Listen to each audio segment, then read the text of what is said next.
Hello, everyone. Welcome back to Seaweed Brain, a Percy Jackson podcast. Today, we are going to be diving back into the Wrath of the Triple Goddess. We are going to be seeing some unexpected, surprise returning characters. We are going to be meeting some brand new characters. We are going to be having delightful return guests. Stick around.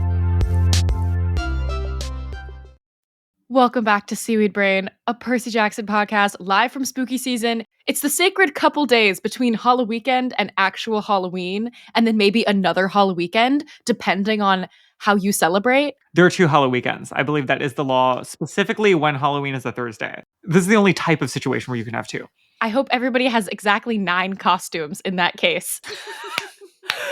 We are very happy to be covering some more Wrath chapters on this special Halloween weekend. And we do have a returning guest who we agreed to introduce as Thomas, second youngest person from Germany. Welcome back, Thomas. Hello, I'm glad to be here. We're pretty sure, aside from the actors on the show, Thomas is our second youngest guest ever, besides Maddie, who won trivia. Shout out to you, Maddie. We love you, and your dad, Tom. If you name her, you have to name the full legal name you agreed on. It's Exactly. so weird, I can't imagine that I'm the second youngest ever. I don't feel so young. Yeah. I know. Imagine how old we feel. Yeah. It's okay. As soon as you step foot on this podcast, you become a crone. It's just part of the process. Aging gracefully. Happy day before the Agatha finale, everyone. Wow. What a journey we've all been on. This is a great time to plug our Patreon. We're prepared on Saturday morning to get together and record our Patreon episode on the finale of Agatha All Along. So subscribe to our Patreon for that content. To talk Wrath of the Triple Goddess, Thomas, before we dive in for our chapters today, we decided we're asking everybody if they have pets. Do you have any real life pet experience? No, not at all. There are a few people who have pets, and I've petted people's pets before, but we as a family don't own any pets. That's totally fair. I'm in the same situation. Carter, we did never answer that question ourselves. Carter, you don't have pets. You've never had pets. I've never had pets. At some point soon. Watch this space. Carter, shut up.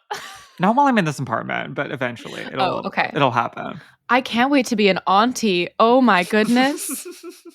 Don't hold your breath. Watch the space as in have it on a tab somewhere, Okay. In your pile of tabs. Okay. Pile, mountain, Mount Everest of tabs if you're Carter. Yeah. I had lots of fish growing up, which was scary because, when your fish give birth, it's a whole thing. Scarred me as a child. And I also had a pet bunny rabbit that was given to me by my best friend who always had pet bunny rabbits. When she moved away, they needed somebody to watch this rabbit. And so I inherited the rabbit, and it was a nightmare for my parents. And also you were allergic, right? Also, rabbits are the one animal I'm allergic to. Found that out later in life. Made a lot of sense. She was also allergic to me too, though. We had a very understanding relationship of what we gave each other. She gave me the satisfaction of taking care of this thing my friend had left me, and I gave her food and water, and that was it. There was not a lot of affection going on. Anyway, moving on.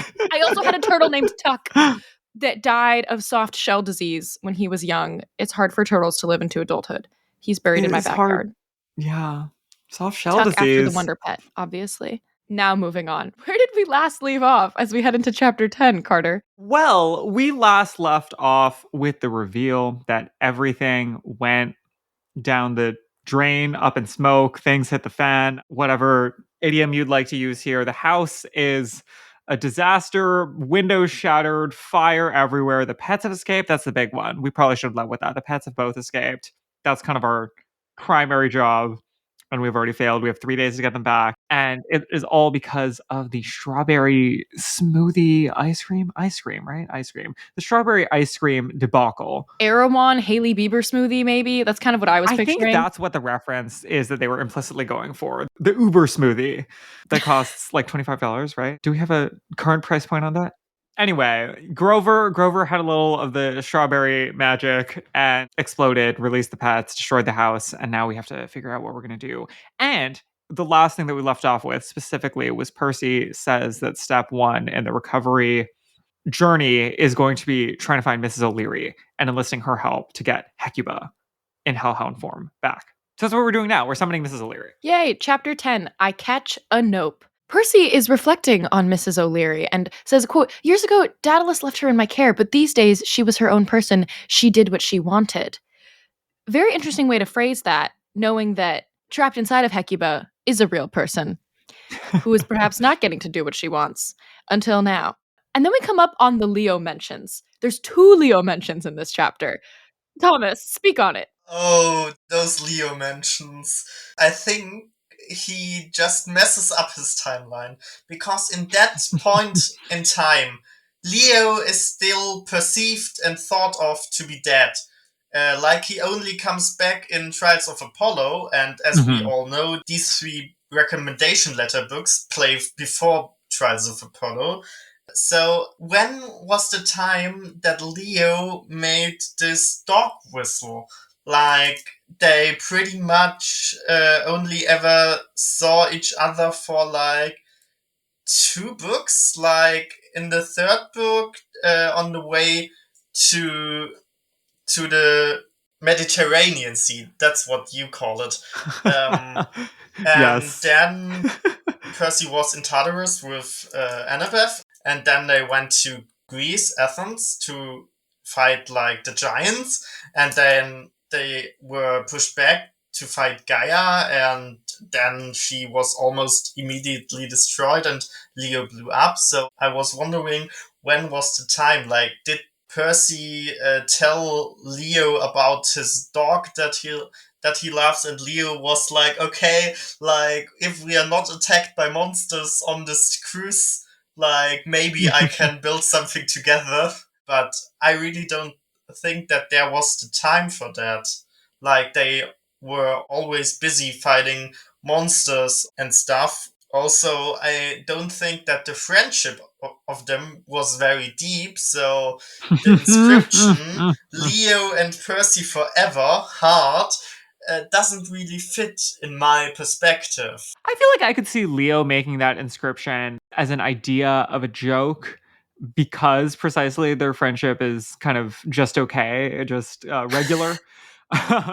But yeah, the timeline is interesting. It probably would have had to have been at some point between the Berkeley Hills and Athens. Leo is hearing about the Hellhound, making this tool, and I guess on a free night when he's down in his bunk and has nothing else to do but make a dog whistle. I still think there are multiple explanations for the Leo Valdez mentions, and one of them is we don't care about the timeline, nor does Yeah. Disney Hyperion. We just don't. It's not that big a deal. The other is that we do care about the timeline, but we didn't want to, like, you know how you can mention things from the previous books, but you don't want to like over explain and over spoil them in case people haven't read those books yet. So it's like, Yeah. oh, we'll mention that Leo's around, but we're not going to add an explanatory comma about how he died and came back to life and send us a letter, because that's like a little bit too much spoiler content for the Heroes of Olympus, I said in quotes. And then there's my explanation, which I'm going with, that Percy just doesn't want to explain the whole Leo situation because he's really conflicted inside and facing a lot of internal turmoil about the fact that he knows Leo is with Calypso, his ex-girlfriend. And so in order to try to act normal and behave normally about that knowledge, he is like bringing it up a lot and trying to act like he's super cool with it, when in reality, there's a lot of big feelings happening inside, you know? I think that's strong as a theory.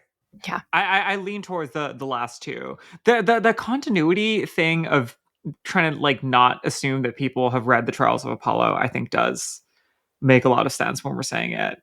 Anyway, Percy's trying to find a place to physically summon Mrs. O'Leary, so he goes to Gramercy Park, which he notes is boring, regular, unremarkable. Billionaires need to calm down. Underwhelming. Mrs. O'Leary is summoned. It is interesting that I don't think we knew this, that she basically lives almost full time at New Rome now.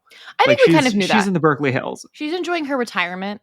Percy feels bad about like calling her out of her retirement, but he needs her help, which I thought felt like how we call Percy out of retirement, even though we feel bad about dragging him back. We need him. Yeah, also, like, Mrs. O'Leary has earned her peace and rest. She's spending quality time with Tyson and with Hannibal in Camp Jupiter, and we want that Percy has that time too, but like you said, Erica, everyone has something against that. Even Apollo later on in the Apollo series was like, now I'm a demigod, now what? Okay, I go to Percy Jackson. Yeah, we're pulling Mrs. O'Leary out of retirement the same way we continue to pull Percy out of retirement. Also, many mentions of Hannibal. Do you think Hannibal is Mrs. O'Leary's boyfriend? Was anyone else getting that? Okay, Carter's mouth Oh is agape. my god. Ooh. Not you airing out Mrs. Oh. O'Leary's tea like that in front of everyone. I think Percy aired it out. I'm shook to my core. Quote, yes, I wanted to go to New Rome University to be with Annabeth, no doubt about that. But I also felt like part of my heart was already there. I had good friends among the Roman demigods, and Mrs. O'Leary spent most of her time at Camp Jupiter. She liked the food in the mess hall. She liked the elephant. She liked the whole package. Maybe I should write an application essay about that. I want to go to your university because my dog lives there. Or maybe not. Do you see what I mean? Erica being Hannah Leary? Hannah Leary! Truther? Hannibal Leary. Yeah, I think that's right. Hannibal Leary. Hannibal Leary, okay. Wonderful ship name. Like Hannibal Lecter, yeah, wow. This is now Seaweed Brain, a Hannibal Leary podcast. Okay, and again, another Leo mention. Leo is a doofus. I just think that's a little bit forced. Yeah. Right? I'm gonna have to agree. Yeah, I don't know if Percy cares about doofusness like that, but I'm not buying it. But we use the whistle. We call Mrs. O'Leary. She does have to shadow travel across the country, which is kind of a big ask. Summarizing a lot here. She shows up. Percy gives Mrs. O'Leary first of all, Mrs. O'Leary is giving a lot of sass. We have this brief exchange where, it's a lot of nonverbal communication because Percy's not Grover. He can't actually talk to Mrs. O'Leary. She's not a horse.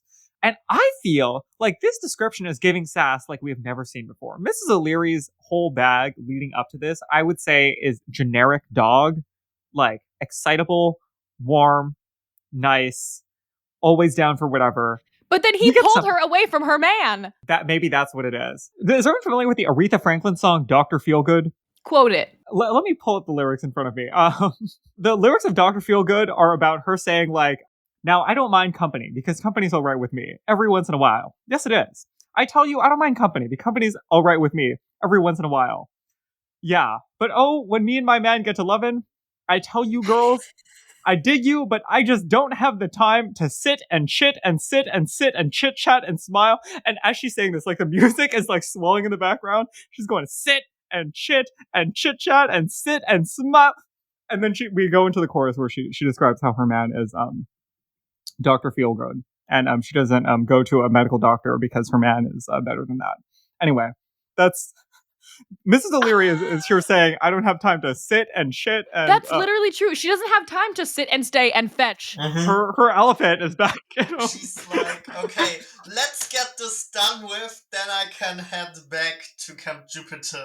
Yeah, she was on a date. They were frolicking in the fields. It makes me a little sad, honestly. I feel like this book, in many ways, is about the conflict between the nuclear family and other structures of kinship. And now we're seeing that with not just Grover versus Percevath, but now Mrs. O'Leary and Hannibal versus Percy. She's moved on to a different family structure in her life. Exactly. That's true. But what we also see is the great friendship between Mrs. O'Leary and Percy, because Percy can understand what she wants to say to him, and he's not a satyr. He can't understand dogs.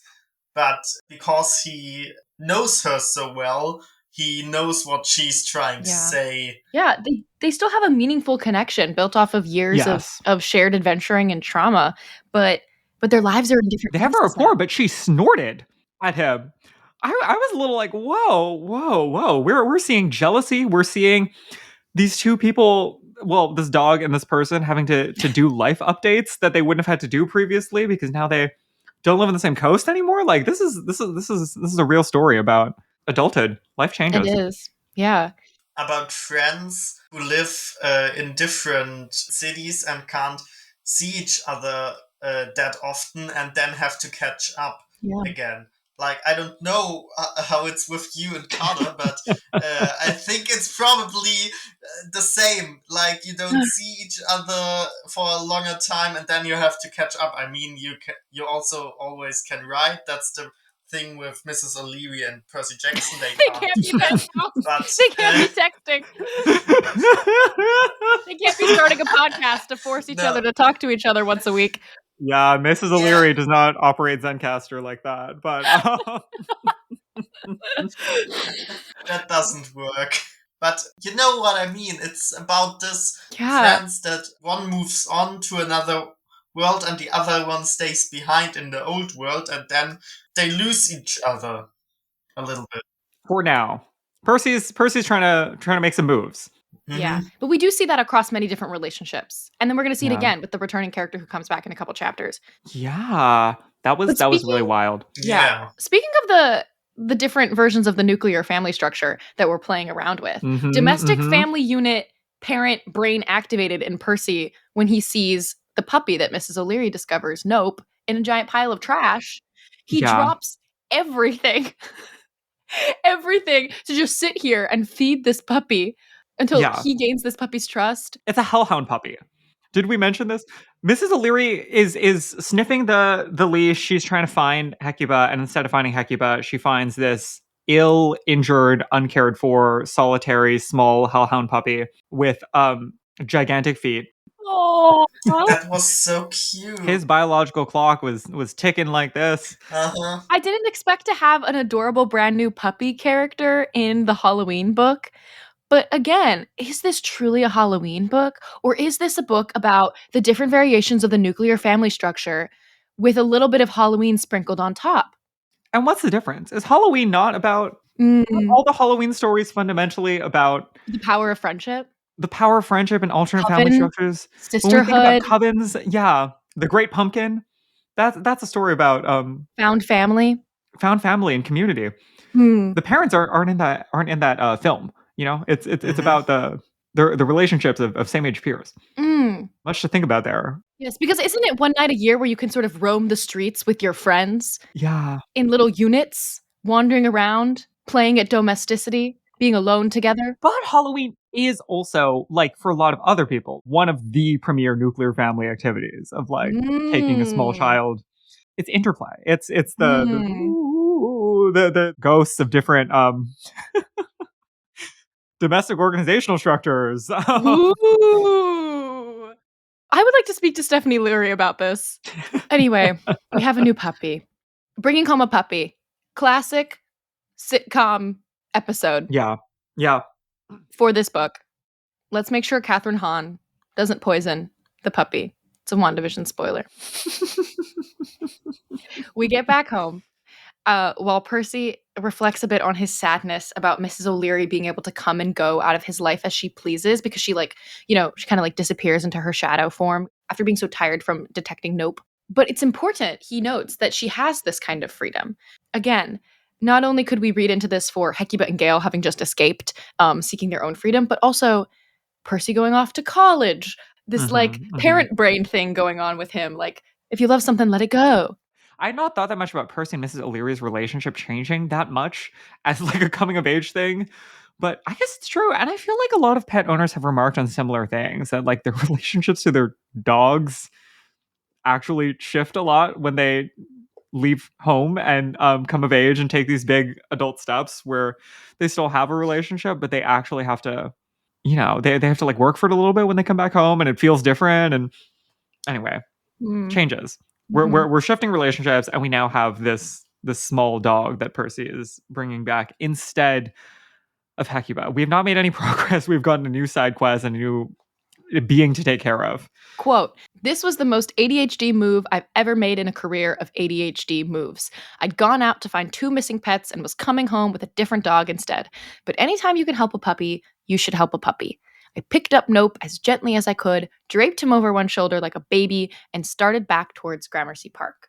Did this feel to either of you like a particularly mature or different or grown version of Percy Jackson recognizing his strengths in life and saying, I am going to commit to my instincts?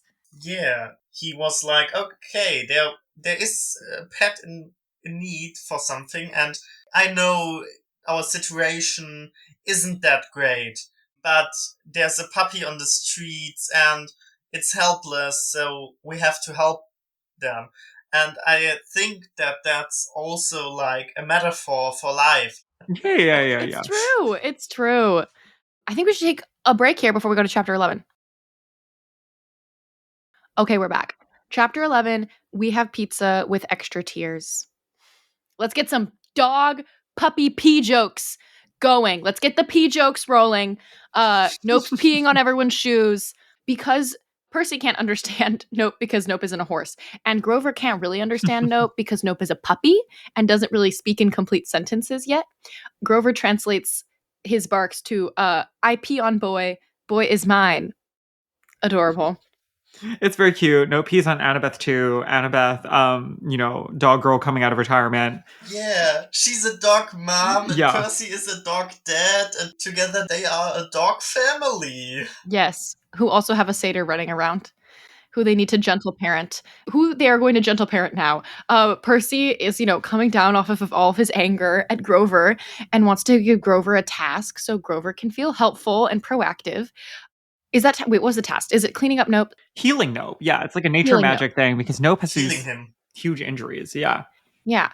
Empathy link mentioned. Because they've had this empathy link since 7th grade, Percy is like, oh yeah, Grover fully knew how mad I was earlier. He could literally feel how mad I was earlier. So hopefully he also knows that me giving him this task is a peace offering. I'm trying not to be mad anymore. And it seems to work. And then he turns to Annabeth, quote, so what now? That's what I do anytime I have a problem I can't solve, which happens like every 60 seconds. I ask Annabeth. Oh. And Annabeth's plan, genius. The plan is take a shower and eat some food. That is always what you Correct. should do when you are in a moment of turmoil and panic and stress. You can always do that. Like, even if you're not in stress, just shower, put something warm on, read a book, and eat something, or drink like a hot cocoa or Yes, something. a hot cocoa. Quote, when I looked at Hecuba's empty dog bed, Gale's heavy metal harness, and the shattered stained glass windows, I felt a sinkhole opening in my stomach, swallowing all my hopes of getting through the week alive. But at least I was clean, and I was with my friends. Mm-hmm. Also, here in this chapter, these crazy showers and toilets that, like, Hecate put in are mentioned again. Like, what was she thinking? I find it cool because it shows how much Percy's powers have grown, because now he just takes a tornado shower out of his hand and it doesn't really bother him at all. Whereas at the beginning, it was hard for him to control water, and that really shows how much he has grown. You're so right. He's basically waterbending now at the drop of a hat. We've come a long way from Supreme Lord of the Bathroom emotional toilet outbursts. Mm-hmm. Yeah. And he comes out looking like Jimmy Neutron because his hair is all swirled up from the corkscrew shower. That's not a Disney property, right? Jimmy Neutron? That's a good No. question. I think it's Nickelodeon. Jimmy Neutron. I would have a hard time believing it was Disney because it's kind of terrifying. Disney wasn't really into that early days of 3D animation where everything was kind of scary. It's on Paramount Plus, which means it was Nickelodeon. Anyway, we're eating our pizza. We're in the living room. We're having a discussion. We are deciding to not use the torches. Annabeth is freaked out, feels like they're not, we have to build the suspense around them, like to make them true Chekhov's torches. Chekhov's last resort, Hecate's crossed torches. Yeah, you have to keep signaling and building the suspense. We don't know what's going to happen, but when we do, like that's the big one. That we're setting that up, and we have this exchange with Grover is tough. Where he wants to apologize. Grover's like kind of apologizing, but he's also not. Like Grover isn't saying any specific, clear, cogent statements about what happened or how he feels. He is, I think, communicating very vaguely the general idea that he feels bad. And he isn't apologizing, and we're not like this conversation feels like the beginning still of this emotional journey we're going to be on of exploring how this set of actions and the following conversations are going to say something about their relationship moving forward. This feels like we are maybe on step 1, maybe 2 of that, where no one's like Percy and Annabeth are trying to get ahead of it and just say like everybody makes mistakes, it's fine. Yeah.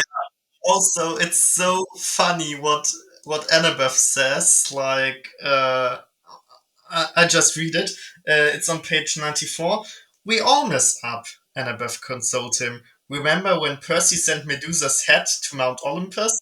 Or when he got a nosebleed and woke up Gaia? Or that time? ... Are you just running down a list of times I messed up? You're cute when you mess up. Which I then thought a little bit about. Okay. Allow me to overanalyze into you're cute when you mess up. This is a typical cutesy little Percabeth throwaway line, but I think that this is important because my first thought was, of course, she loves when he messes up because she's a girl who wants a project. You know, she loves inherently about him that he's someone who messes up and she can like fix him. You know, because he's not perfect. That's very enticing to her. But more importantly, I think that she loves the idea of somebody who can mess up and to be Yeah. around somebody who has the freedom to mess up and somehow continues to mess up and yet end up back on top, because that is freedom that she was never given as a kid and freedom that she does not give herself but wants to give herself. And so being able to spend more time around Percy helps her to believe that it is okay to mess up. Correct. Again, with Grover isn't really sure how to apologize, but then he also makes it worse because he says that he sent out the Halloween party invitations to all their friends already. Which, let's be clear, that's not Grover making it worse. That is a thing that happened before the mistake. It is something that he did correctly that we are now finding out about, such that our understanding of the situation it has worsened. Yeah, he didn't do anything wrong there. He just made what he was asked to, and then everything blew up. I think maybe the fact that he doesn't realize that it could potentially be a bad thing that he did this, though, is what's maybe pissing Percy off more. That he isn't like, oh no, I sent out the invitations. He's like, yay, I sent out the invitations. Everything's going to be great. Which leaves Percy feeling like, yeah, it's going to be great because Annabeth and I are going to clean up your mess. I think that's right. So the plan, as Annabeth says, one problem at a time, we'll figure this out. Again, always good advice. Take a shower, eat some food, put on your comfy clothes, and then do it one problem at a time. She's going to call out sick tomorrow from school because she can afford to, because she's ahead in all her classes. She's going to stay home, do all of the research, see if she can find anything out about Hecuba and Gale that can help them find them, because the pets are nocturnal. So then when the pets start to wake up and cause havoc, Percy will already be off of school and they can all go together to search for them. Of course, the puppy and Grover fall asleep first. Nope and Grover. And then on page 96, we get, quote, I glanced at Annabeth. I could see exhaustion and anxiety on her face. Used to be when we were younger, she was better at hiding it. Or maybe I just didn't know her as well then. We're going to get through this, I said. She looked surprised, me comforting her, kind of switching things up. Yeah, she said, we've overcome worse, right? For sure. I didn't want to say what we were probably thinking. Eventually, our luck has to run out. You can only flip a coin so many times before it comes up tails. You lose. I thought this was a cute way of trying to establish stakes in this book that basically has no stakes, given everything we've already been through. Yeah. No, it makes sense. It was a good grounding statement. Also, it's in some way cute because he says he really knows her better than at the beginning, and also that when he switches things up, that she looks surprised because it's always normally Annabeth comforting Percy, but now it's the other way around, and that's interesting. Mm-hmm. I also think that this is maybe Percy not giving himself credit necessarily. I think that he frequently is found comforting Annabeth. Yeah. I think Annabeth comforts him by giving him plans and a logical way forward, but I think Percy consistently comforts Annabeth by giving her a space to be vulnerable. He's deliberately underselling himself, yeah. Do we the earlier part of this quote with maybe when we were younger she was better at hiding it, or maybe I just didn't know her as well then? Like, do we think that she's better at hiding it when she was Yeah. younger? Or, no. Does that make sense that she would be better at hiding it? I don't think so. I think Percy does know her better, but I think Percy just has more emotional intelligence in general. I think she also has been probably on a journey of, like, not better at hiding it, but, like, choosing to reveal different things as she gets older. What I personally think this exhaustion and anxiety, like she ran away when she was 7. She grew up with with Thalia and with Luke, and then Thalia turned into the tree, and she grew up with Luke in the camp. Probably she was one of the youngest in the camp at that point, so she had to toughen up because you know how it is in like summer camps and stuff. The youngest are the first to get picked on, and now that she isn't bullied and that she has a comforting person at her side, she Mhm. can like show her true self, like show that she too is vulnerable. Yeah, I think it's both. I think it's that she chooses to be more vulnerable because she has the space to do that, and that he also has the ability to look more closely and understand her better. So he's going to do the brave thing and go to school tomorrow. Chapter 12. I get schooled by an old friend. All right, this is a fascinating chapter. It starts with a chit chat with Sticky Frog on the wall, which is maybe my favorite running bit in the senior year adventure series. I love Sticky Frog. I just know that like at the end of the next book, which will be the last one in the trilogy, there's going It's to gonna be come to some life. really no. There's going to be some like really emotional saying goodbye to Sticky Frog, you know?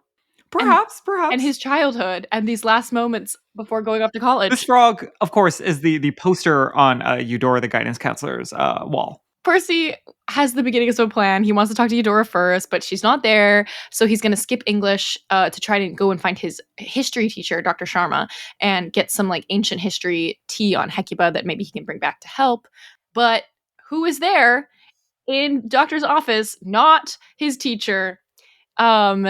But instead an old friend. Carter, would you like to read this description at the bottom of page 99? His dark hair and beard were flecked with gray. He wore a rumpled tweed jacket, tie, and dress shirt, with a flannel blanket over his lap. His old-fashioned wheelchair had hand-pushed steel wheels and well-worn back leather armrests. He held a half-eaten bagel in one hand and a steaming cup of tea in the other. I registered all these details with perfect clarity, but somehow I still did not recognize him. The best way I can describe the feeling is like bungee jumping. One second you're at the top of a cliff, the next, the river is hurtling toward you. Your senses are screaming on high alert. You see the water. Then, suddenly, it's racing away from you again as you recoil into the air, and you're left halfway between, not sure if you're in two places at once or nowhere at all. Finally, my brain caught up. Mr. Brenner? I stammered. I did not expect to see Chiron in this book. I wasn't sure if this was a big like reveal reunion that was supposed to hit maybe the same as Mrs. O'Leary. I'm not going to say it hit the same for me personally, but what are your guys' thoughts on the return of Chiron? What the hell is he doing there? I was asking myself the questions that Percy asks himself. Is he there because there's a demigod at the school or something?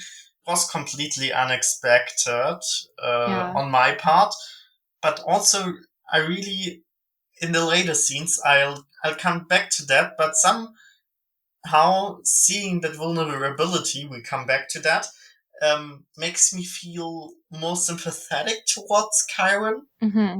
We're seeing him as more of a human being, because a human being is a weird word to choose. We're seeing him more as a full adult person who has his own life than we have before because Percy is getting older and is able to do that. But in regards to like why he's here, he says, I simply like to teach from time to time to keep my skills fresh. Which part of me wanted to say that's so precious. Oh my god, I love teachers. Teachers are the best. That's such a real thing. You have to keep your skills fresh. And then the other part of me was like, Chiron, you have dozens, if not hundreds, of young people who need your guidance and attention at Camp Half Blood. You don't have time to be substitute teachering in Queens. Yeah. Also, like, how did he get? Like, how did he even get this part? Okay, in the book stands he got it because Paul recommended him, and then Percy asks himself, where does Chiron know Paul from? And that, in my mind, was one of the very debatable fan theory like headcanon It's very debated in the community. Many people say that's not true. Other people say it is true, that Paul is a version of Poseidon. Huh? Whoa, what? Yeah, that's a real theory that's out there. Like, gods can have multiple personalities. Gods Wow. can split themselves into multiple personalities, and so the theory is that Poseidon could never be together with Sally because he has a wife and stuff. So he split himself up in another character, and that is with Sally, and that is nice to Percy, and that is there for the family because he cares Wow. so much about the family. But Those post Sally shippers are really intense, huh? They will yeah, make things up. it's interesting, but I don't really believe in it because we know Estelle is a normal human being and not a demigod. Yeah, Wow. respectfully, it's a no for me. But I think that's a funny theory though. So you think that this idea that Paul met Chiron at some point that we don't know about is going to feed into the Paul is Poseidon Yeah, conspiracy theorists? yeah, I think so because for them, if he was a part of Poseidon, it wouldn't be much of a hassle to get into Camp Half-Blood. Like, mortals Mm, can't come through the barriers, but he could walk through there no problem if that theory would be true. And yeah, so I don't know, but also maybe they just met after the Battle of Manhattan because yeah. Chiron saw Paul wielding the sword so good, so Yeah. he just said, "Hey, you look cool. Wait, you're a teacher. Nice. If you know Yes. somewhere where I can teach, you can hook me up, please." I totally believe that if they were to like cross paths even for like a split second after the battle was over, that they would have become mhm, fast friends like very yeah, quickly. Yeah. Yeah.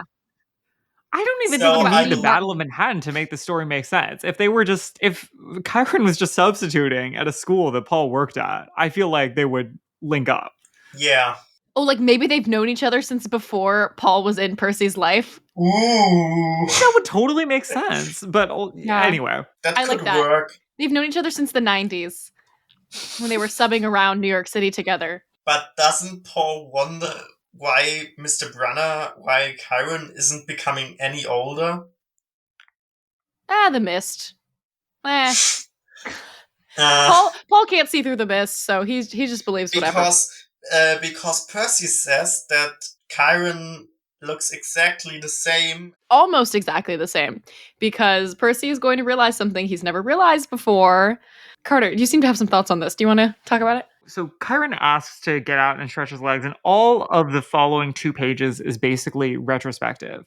Percy's thinking back to conversations he's had with Annabeth previously about the fact that Chiron has a limp. And Percy, at different points in time, is confused about how long he's had that, what it might be from. And Annabeth has all the backstory because, of course, Annabeth actually has a relationship with Chiron in a way that Percy doesn't as much or has a very different relationship at a minimum. Um, and she explains that this is all because of Hercules. So this is like an injury that way, way, way predates everything that happens in these books, and has to do with Hercules being a bigot and not being able to tell centaurs apart, and trying to shoot a centaur with a poisoned arrow. So Chiron has had this chronic injury for thousands of years. He's always injured, and Annabeth also basically explains that he is kept alive in spite of this chronic injury that is magically incapable of healing by sheer determination. That his love of teaching and young demigods and the craft is keeping him afloat. But Annabeth is also she's also a little disappointed that Percy is only just realizing this kind of later in his relationship to Chiron. Yeah. But that also shows that Chiron cares deeply about the children and their education and their training, because he puts that over his agony that he feels every day. Like, he runs through the woods. He teaches them bow shooting, which surely is very difficult for him, because if Heracles just shot him with an arrow, then maybe shooting an arrow himself may be traumatic or something like that. Also, I can't stress enough, Heracles, whatever, is a total asshole. We hate him. Well, yeah. Yeah. I just think this is a cool update to the representation of having a character in a wheelchair, that it's not just like he's in a wheelchair for no reason to hide his legs. He actually uses the wheelchair. There's a reason why Chiron / Mr. Brunner uses this wheelchair, not because the mist could have taken care of the fact that he's a centaur, but he actually does use the wheelchair in an ambulatory way to help him deal with his chronic injury. Yeah. Did anyone else feel that Mr. Brunner is Chiron's drag persona? I was really getting He's that from camping this it up section. as Mr. Brunner with the tea Yes. and the outfit, for sure. Yeah, and being like, you can call me either. Like, I'm cool with either name. Is fine. Yeah, I love that's both him versions leaning of in, myself. for sure. Anyway, after Percy is done having a grown moment of realizing that adults in his life are real people with lives and stories and noticing things about them. I feel like this is the kind of thing I've heard people say about their like parents or like uncles and aunts before, that like, oh, there was suddenly a day when you were a teenager where you like noticed a thing about them that is very obvious to everyone else. Yes, absolutely. And here, Chiron is going to drop some really great one-liners. Not all ghosts are souls of the departed, Percy. Some of the worst ghosts can be memories, regrets, the choices we've made or failed to make. This was a line I underlined and like starred so many times. I was like, okay, so this is the point of the book. That's very deep, and I'm sure we'll come back to that later in the book. Yes. I'm glad we also kind of had a check-in a couple weeks ago about what ghosts represent to us individually, so that we can now see how ghosts end up manifesting as memories, regrets, and the choices we made or failed to make later in the book. Yeah. And then, quote, Chiron sipped his tea because Chiron was here again, just to substitute. He had no idea Eudora was here. And knowing that Eudora is here and Percy is on a quest for Hecate, he has to sip his tea because, quote, that must have been a shock for Eudora, but then refuses to spill the rest of the tea about why and about what that relationship is. So we're just going to have to wait to learn more about why Eudora is so scared of Hecate. But it seems like there's something more than just the fact that Hecate is, a spooky goddess. Oh yeah, there's a personal relationship that we will be getting more details about later, for sure. Yeah. Chiron also gives Percy a helpful clue and says that Hecuba hated the Greeks, so she's going to go to Astoria to wreak havoc. Unbelievable. Erica, Astoria correspondent. Let's unbelievably. This is hilarious. Okay, as someone who doesn't live in the US, who doesn't know New York that well, I only know like Manhattan and Brooklyn. Tell me, what is up with Astoria? Astoria is great. Why is it so special? Astoria is one of the best neighborhoods in New York City. But yeah, it just happens to have a very large Greek population. So does Hecuba still? Yeah. Okay. Hecuba is going to go wreak havoc there.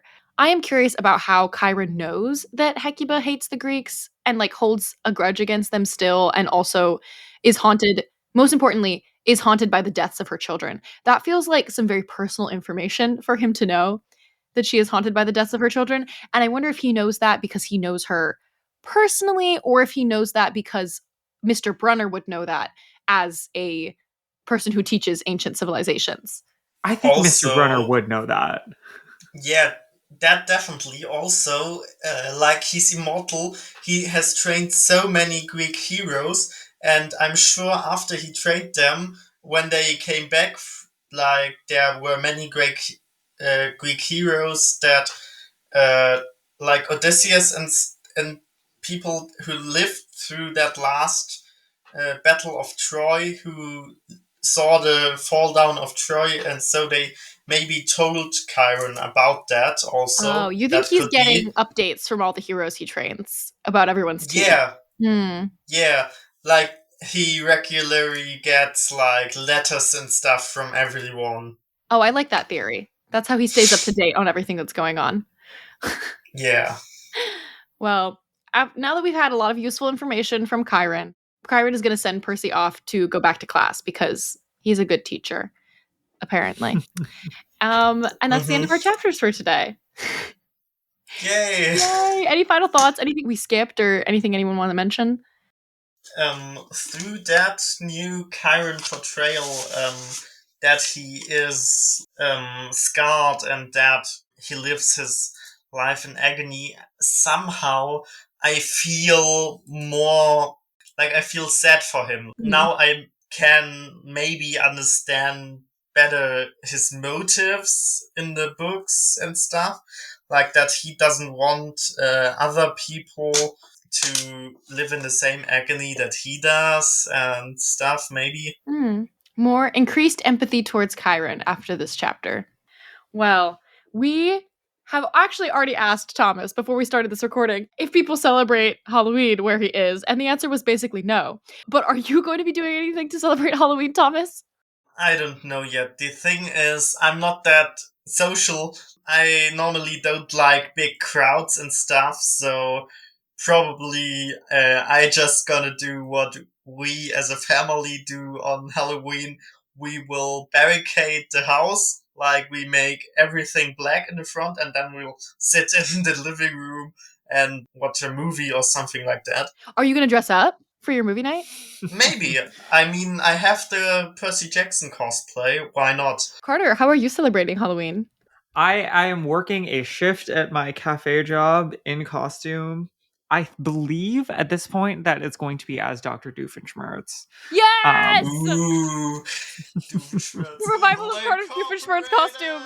Yeah, and I know how nose contour works now, so we're going to be leaning in. Amazing. Carter was Dr. Doofenshmirtz in high school the year that we all went as cartoon villains, I think was the prompt. Yeah. Yeah. Or just villains in general. That's so cool. Are you going to carry a little Perry the Platypus around? I have that hat from you. I think the hat is going to be on top, and then the rest is just going to be Doofenshmirtz. Okay, great. So I love it. A lab coat and turtleneck. You're going as my Nema Nema, ooh, my Nema Nema Nema. Yeah. Okay, incredible. All right. Well, Thomas, thank you for joining. Happy Halloween, everybody. Also, if you live in the US, please vote next week. Please make sure you have a few days now to put together your plan to vote. If you haven't put that together yet, make sure you check the individual laws in every state that you are in. Make sure you go with some quiet activities you can do in line in case there's a big wait. Bring some snacks, bring some water, dress in plain comfy clothes, and remember to vote next week. I think that's all. And also sign up for our Patreon so you can listen to us talk about the finale of Agatha this weekend. Okay. That's all. Woo! Happy Halloween, everybody. Yeah. Bye, all. Bye. Bye.